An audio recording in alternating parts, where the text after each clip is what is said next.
What's going on, everybody? Welcome into Luttie's Look Back. On today's show, I'll be breaking down the Arkansas football schedule, giving you guys my expert prediction for each game. We'll see how that goes. And then we'll update you on some former Hogs that have inked deals in the MLB. But first, let's quickly go through our headlines of the week. Moses Moody is back in the 501. He had a weekend full of events. Friday night was a little evening with Moody and his teammate Draymond Green, who made the trip here to Little Rock to get to experience that. And then Saturday he had his camp. Moses Moody had his camp at his alma mater, North Little Rock High School. He threw out the first pitch later that day at the Travs game. It was a very busy weekend for Moody and for Draymond Green as well. And it's pretty special that, Moody had a four-time NBA champ come with him. He's had Klay Thompson in the past. He's had his agent last year, and now Draymond Green. You wonder maybe Steph Curry will come with him in the future. That's just to wonder. That'd be a next level of stardom to come to Little Rock and to be a part of his camp. But was pretty cool to meet Draymond Green and get to have him in Little Rock. But that aside, here's what Moody had to say. Maybe about, more importantly, Draymond being there was putting on the camp. And here's what he had to say about putting on the youth camp every year in his hometown. I want them to have access to me, Draymond, the coaches that are here, because all of these coaches coach me coming up, so a lot of kids don't know what coaches are in their community, so this is a networking opportunity for them if they capitalize on it. But really just that, like, I grew up here and I didn't go to any camps with professional athletes, so I didn't have that, so I'm just wanted to bring that access to them. All right, sticking with the youth camps, our next headline is former Hog that had his camp also this past weekend. Jalen Williams, the product of Northside High School in Fort Smith this past weekend. On Thursday, had a big-time parade in downtown Fort Smith. If you missed it, it looked to be really exciting with Isaiah Joe. They were carrying the Larry O'Brien Trophy down the streets of downtown Fort Smith. So that was on Thursday. It looked to be pretty cool. And then Friday hosted his camp at his old high school gym. Here's what Jay Will had to say about the meaning of being back in his hometown, especially with some new hardware. They can see the trophy. They saw us walking down the street with the trophy, and I hope there's some kid, maybe it's just one, maybe it's 10, however many it is. I hope there's one or two, however many kids that went home the other night and said, like, we want to walk down the street with the trophy next. And I just hope that it inspires so many kids. All right, finally, if you weren't tired of hearing about camps, there was one more down in Benton by a current Hog, Braylon Russell, who is the guy who's expected to be running back #1 for this Arkansas team when the season gets going in about 4 weeks or so. He put on his first annual Dream Big camp at Benton High School. Here was what Russell had to say about teaching the kids and why he named the camp the way he named it. All the skills I'm about to learn is all the skills we did growing up. I mean, I have all my friends here from Lakeside, some from Benton, so all my childhood friends are here. All the stuff we learned, and we're going to implement some of the stuff I've learned while I've been at the University of Arkansas too. I named it Dream Big because I want the kids to be able to dream and believe they can get there. Don't let anybody tell you too small, too big, too short, too tall. Everyone can do it if you put your mind to it.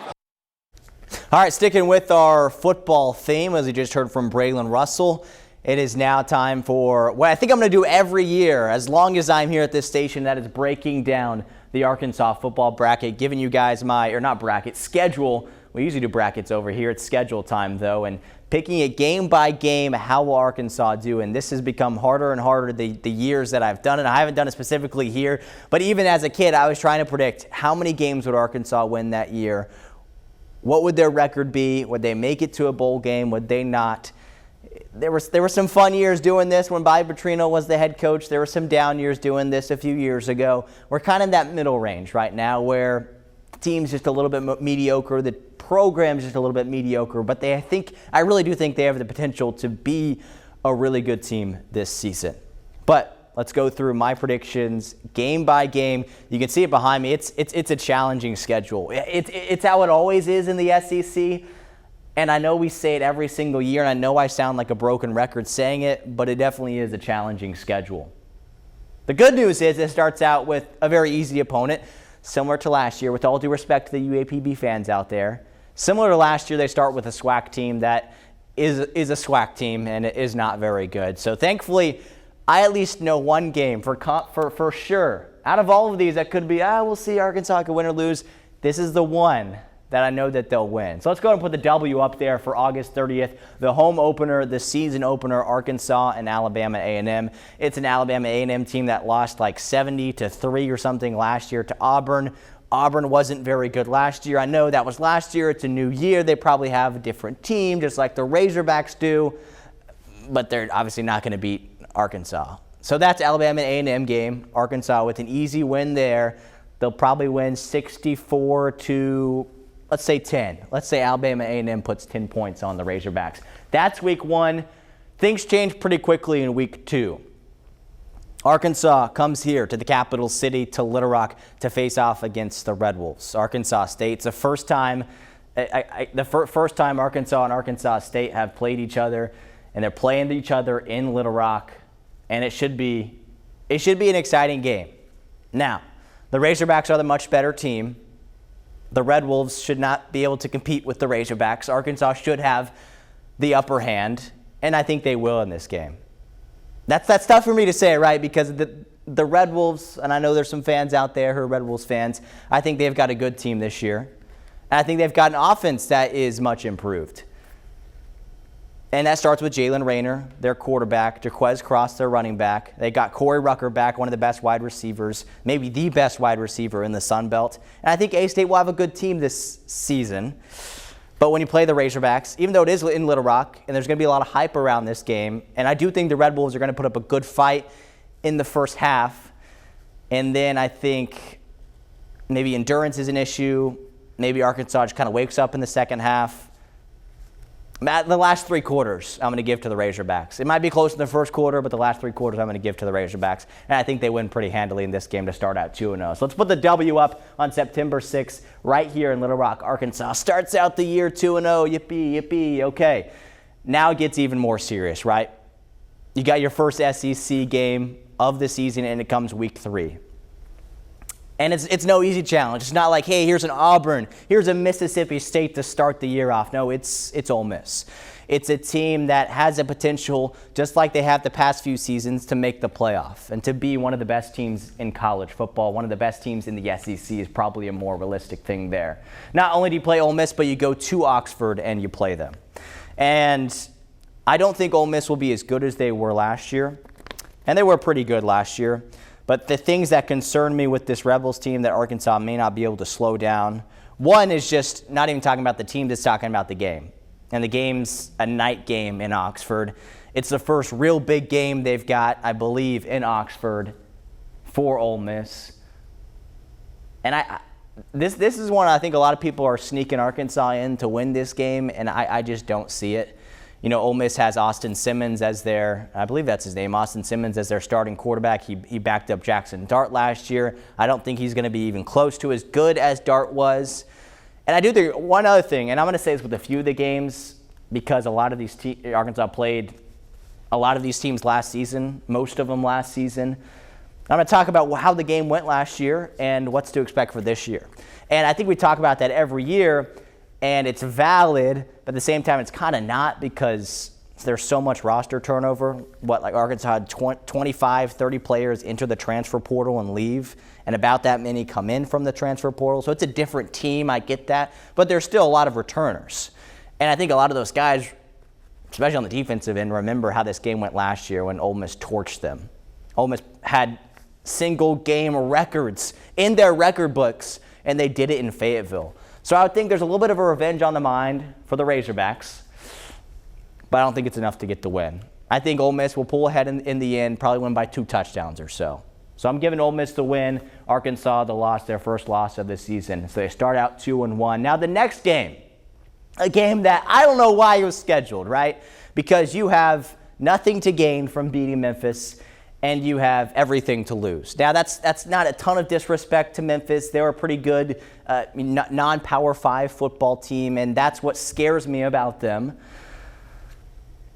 But I don't know why you schedule this game. Again, you go to Memphis. I get why you would have them play in Fayetteville. I think that'd be a fun non-conference game. But you go to Memphis, and I guess it's some familiar territory. You played there in December when you played in the Liberty Bowl, so that's cool. It's the same stadium that the Liberty Bowl is in Memphis, right? That whole thing.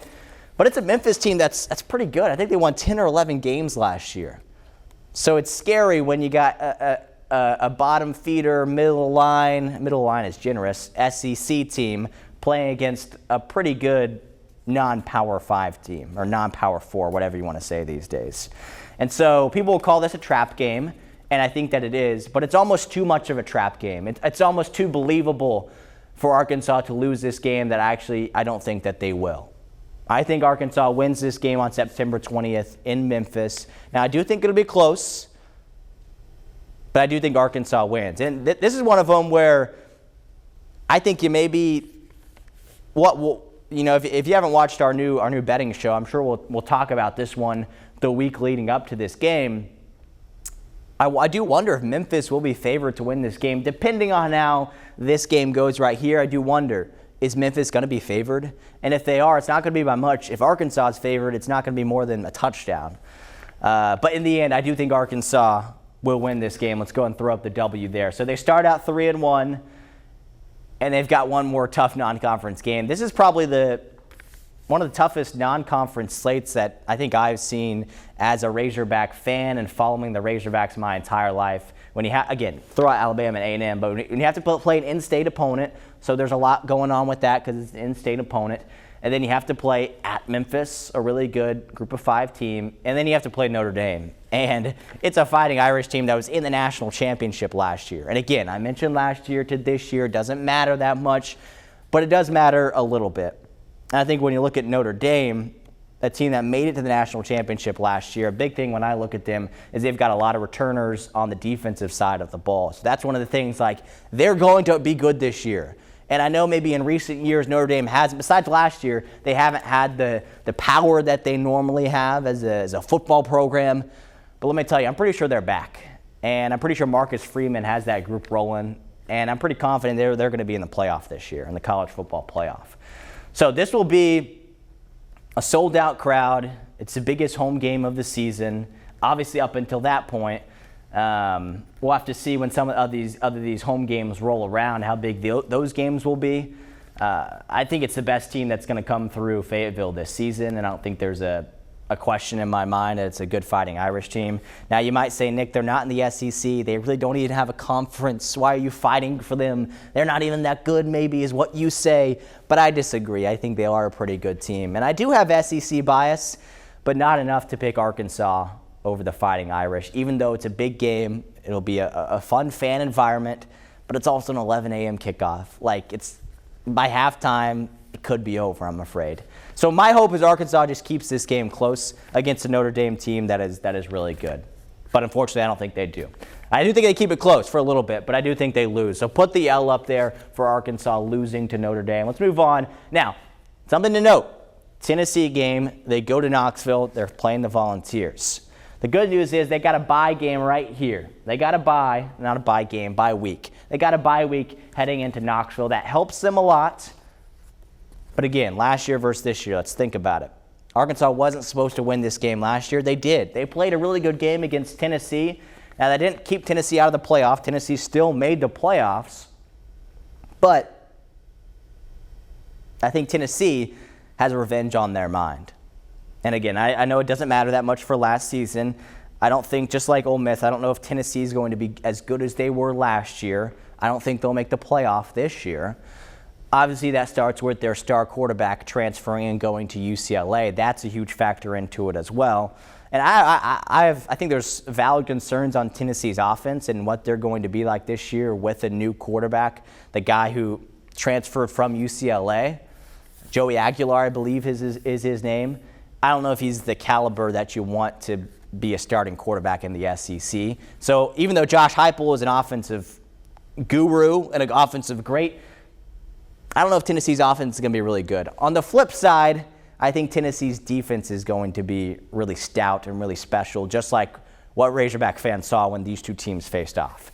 But again, it comes down to my biggest thing, and I think that's Arkansas going on the road. And to win on the road in the SEC when this could be an evening game, could be an afternoon game, and still to be decided, I just don't think it'll happen. So throw me an L for Arkansas losing to Tennessee, starting out 0-2 in SEC play. So now you got to rebound, right? You just lost to Tennessee. You got to rebound. And they're playing Texas A&M. And it's not in Dallas. It's home in Fayetteville. Arkansas finally has this game back to how they've probably wanted it in recent years because they've won, one game in the last 10, 12 years against the Aggies. And so I think they're going to be pretty excited to have this game back in Fayetteville. I know you're coming off back-to-back losses. And let me talk about Texas A&M and just the team that they are. And they're a good team. Similar to Tennessee, they're going to have a really good defense, I think. And I think they maybe even have more potential to make it into the college football playoff than Tennessee does. But what concerns me is their offense. Even though their offense is supposed to be more improved than it was last season, Marcel Reed as quarterback, I saw him. I watched him in person last year. He didn't impress me. All right? I'm sure he's improved. I'm sure he's pretty good this season. You know who does impress me? It's Taylor Green.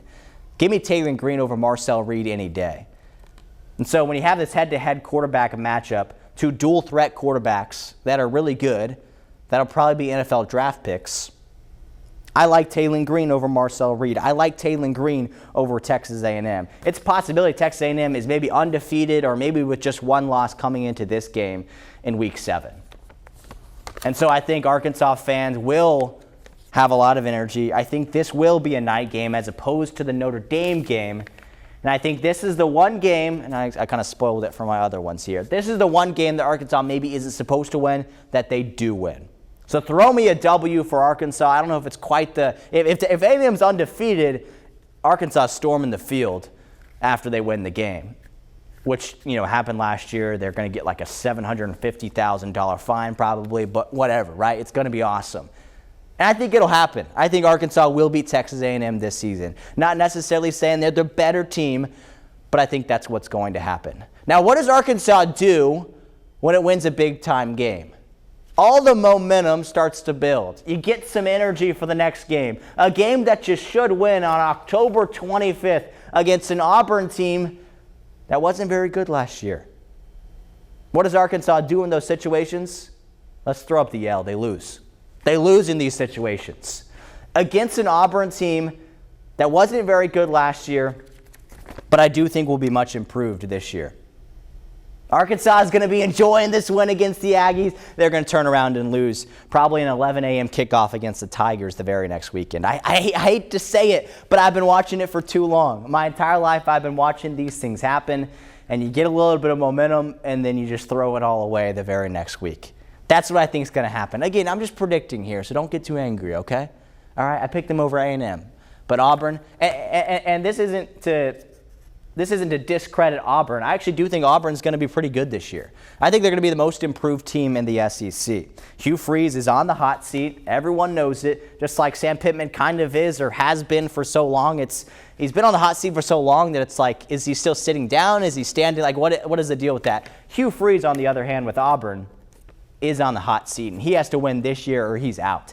I think he knows that, and I think this team is going to be better this season because it's Auburn, and they've been down for too long. They've got Jackson Arnold to help them. He was at Oklahoma last year, had a year, but you surround them around some good weapons, a decent offensive line with Auburn, and I think they're going to be a good team. Again, this will be an 11 a.m. or a noon kickoff game. Coming right off the amazing win against A&M, I think they lose to Auburn. That's just what I'm saying. All right, so we got 4 wins and 4 losses so far with 4 games to go. Okay, the next game, let's go and throw up the W. I'm not impressed with Mississippi State this season. I do think Arkansas wins this game the very next week. They need a rebound game, and they do it. This is another one that will probably be – it's an afternoon game, so that's something to note there. But Mississippi State's not good. They'll have a good offense, so yippee for them. But their defense is just really bad. And by the way, if Arkansas is going to have a struggle this season, it's going to be that as well. But I do think their defense is better than what Mississippi State's going to put up. I'm not impressed with them. I think this will be an easy win for the Hogs to take down the Bulldogs. 3 games left in the season. 1, 2, 3, 4, 5. They just need one more to make a bowl game.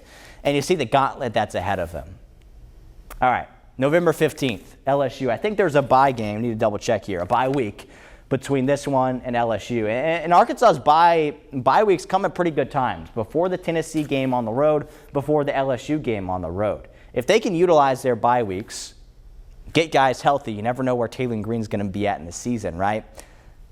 He's bound to get a little hurt at some point. I hate to say it, but it's bound to happen. So maybe if he gets hurt at some point, you have these bye weeks to help him out, get him back to being fully healthy. Maybe that's what happens this year. Hopefully everyone's healthy, ready to go for an LSU team that the week prior just played Alabama. In a big, I don't want to call it a rivalry game, but that's one of the games that's one of the premier college football games that I feel like, it's lost its luster a little bit in recent years, but when LSU and Bama play, that's a really big game. So the week prior, LSU will have played Alabama. No matter how that game goes, LSU is still going to be thinking about Alabama a little bit when this game starts, especially because it's an early start. It's an 11 a.m. or a noon start in Baton Rouge. That helps Arkansas a lot. You don't have those Baton Rouge people drinking all day, and then that evening game is going to be wild. It's not an evening game. It's a morning game. You're going to have those college students getting there, like walking around, like not knowing where they're going, sitting in the student section. That helps. That helps in Arkansas's favor for this game. A big one against LSU to get the Golden Boot, and you want to see it happen. And I think it doesn't happen. So put me an L down for Arkansas and LSU. I think they'll be real close in that first half because LSU will have been still thinking about that Alabama game, and it's 11 a.m., noon kickoff. But what it comes down to is an LSU team that is really, really good. I think they're one of the best teams in the country this season. They've got a guy who might win the Heisman in Grant Nussmeier. I think it's one of those games Arkansas just falls apart in the fourth quarter and loses the game.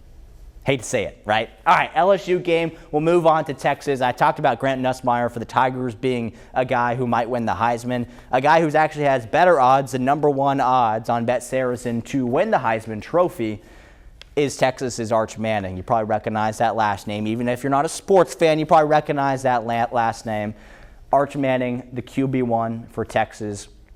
Started a few games last year. They ended up playing Quinn Ewers more because they thought he was better. What a joke decision that was. Arch Manning is really good. I think at this point in the season, we'll know he's either going to be the Heisman candidate number one or he's going to have completely flopped. It's still kind of hard to tell. I don't think it's going to be a flop, though. I think he's going to be pretty good, and I think it's going to be a Texas team that is also really good and a Texas crowd that is going to be really excited to play Arkansas, because it's that rivalry again. I can't even think about the last time Arkansas played at Texas. Maybe like early 2000s. Like, I'll have done my research by that game, like don't you worry, but I didn't do my research beforehand enough to remember when the last time Arkansas went to Austin. They'll be ready for it. The team will, the head coach will, and the fans will. So in this game, it's an L for me. I think Arkansas will lose to Texas. Arch Manning is just too good. Texas's front seven on defense is too good. Their offensive line is so good. Statistically, they're going to be one of the best teams in the country. I wouldn't be surprised if they win it all this season. That's how good they are. And I don't think Arkansas stands a chance against them. Okay? I think that's like a 3-touchdown loss to Texas. Maybe not. Maybe not, but I can't bring myself to do it, right? That one makes sense. Okay, let's move on to the final one. Again, Arkansas, 5 wins. They just need one more. Can they do it? The battle line rivalry. Can they get excited to win their 6th game? Now, at this point, let's be honest. Fans are probably going to be like, all right, we're at 5 wins. If we're still at 5 wins, and we lose this game, Sam Pittman might be out the door, right? Even if they win the game, Sam Pittman still might be out the door. I don't know, right? It's hard to tell. We've been having this conversation for 2 or 3 years now. But let's talk about Missouri. One, they deserve to lose, right? Eli Drinkwitz deserves to lose, right? You don't want them to win. Even if you're sitting at home and you're watching THV 11 Plus, you're scrolling through YouTube. You don't want to cheer for Missouri in this game, even if you're a fair-weather Razorback fan or if you're just a neutral college football fan. You want to cheer for Arkansas, right? Eli Drinkwitz doesn't deserve to win. He'll be back in his home state. He'll be playing the Razorbacks. And I think this is the year the Razorbacks do it. For like the second time in the last 10 years, I think Arkansas is going to win this game, so give me a W for the Razorbacks to take down the Tigers in the Battle Line rivalry and cap off the regular season at 6-6. Just mediocre enough to make it to another bowl game, right? That's what we want. Maybe not. But they'll make it to a bowl game. And then before the bowl game, they'll have 20 players transfer out. And then they'll have just the same thing will happen. Surely this year, after they go 6-6, Sam Pittman will be fired. Surely. But maybe not, right? Maybe not. Quickly before we move on, let's talk about the ceiling. The ceiling, what I think is capable. I think Arkansas can win 8 games this year. I think maybe they can win 9 games. I think they're going to have a really good team. Their offense is going to be really good. On further Luttie's Lookback shows, we're going to be talking about it. I think they have an offense that is really, really good. Top 25 in the country. Defense, I'm still skeptical about a little bit. But offense is going to be really good. And so that's why I think maybe they can win 8 or 9 games. It also concerns me about if Taylor Green gets injured, then I think they can lose 8 games instead of win 8 games. I think it's flipped. I think they could go 4-8. I think they could go 3-9. Who knows? They could lose to the Red Wolves. You never know. That's going to be a crazy game. It could happen. So that's the ceiling. That's the floor. You kind of flip it around, but I'm kind of right in the middle. And I know that's mediocre, and I know that's average for me to say, but I think there's some craziness that's going to happen in a lot of these games. But at the end of the day, the wins and the losses, I think, will look like this. That's just my best guess of how Arkansas's 2025 football season will go. All right, so you've heard enough from me. In case you missed it, media days were like 2 weeks ago. Here's what Sam Pittman had to say about the confidence that he has in his group, so that's good. And now this year, with actually the help of the House settlement, which we've talked about, and revenue sharing for the Razorbacks, he feels like it'll actually even the playing field and help the Hogs be a really good program again. The program has a chance to get back up to around those 9+ wins than where we were before, just simply because we have the finances to back that. We've got a good football team. We've got a good staff. We've got great facilities, and we got a great state of fans at the University of Arkansas and the state of Arkansas. There's no reason we can't do it. If I was going to make an excuse, it would be financially, is why we haven't done quite as well as where we were projected my first 2 years. But I think now, with it being even, look out, the Razorbacks are coming on. All right, you like the confidence from Sam Pittman, so that's good. Let's quit talking about football, though. Quickly, for some Major League Baseball, you recognize a lot of these names. All of them except for Fouch were a first-round pick in the MLB draft, which we talked about 2 weeks ago. Here's what they signed for. A lot has happened in these last 2 weeks that you might have missed. Here is what all of them, their signing bonus. Gage Wood, $3 million. Vahiva Loy, $3 million. Zach Root, $2.2. Charles Davalon, $2 million. Christian Fouch also got drafted to the Red Sox. He signed a bonus, or he had a signing bonus of $400,000. Aiden Jimenez, a guy that not many expected to get drafted that high. People thought he would come back to the Razorbacks this season, but he got drafted so high. He had a signing bonus of about $431,000. Landon Biocheese to the Braves also signed. Brent Iredale did sign. Ben Bybee got drafted. He signed. Justin Thomas Jr., one of those guys who maybe got drafted that we thought was going to come back this season, got drafted too high, signed for $177,000 as his signing bonus. Dylan Grego was supposed to be Vahiva Loy's replacement at shortstop. He was a transfer for the Hogs, but he got drafted. He's headed to the Padres on a signing bonus of $150,000. McLean Moody was a pitcher from Fort Smith Northside, actually, that was going to be coming to the Hill this upcoming season. He got drafted. He's gone. Denton Biller was a JUCO guy for the Razorbacks. He got drafted. That is still to be determined what his signing bonus was, but he won't be with the Razorbacks for this upcoming season. And then Parker Coyle, I think, is the only one, if I remember correctly, and as of today, Parker Coyle is the only one who's been drafted and has not signed yet. So I am not for sure if Coyle can come back next season or if he has exhausted his eligibility. I feel like he has a year or two left if he wants to come back. But maybe he's just waiting to, get, paperwork done and to sign that contract. But he did get drafted a little bit later, so I'm curious to see what happens there. And then Landon Schaefer, the star shortstop from Fayetteville High School, got drafted, but he had already decided, even before he got drafted, that he would be coming to the Hill, to the Razorbacks for this upcoming season. In the upcoming shows, I'm going to be going through the offensive preview, what does the offense look like this season, and the defense as well, and talking about the SEC as a whole. So I'm really looking forward to it. It's football season. It's exciting. This has been another very fun episode of Lutties Look Back. Thanks so much for watching. We'll see you same time, same place next week.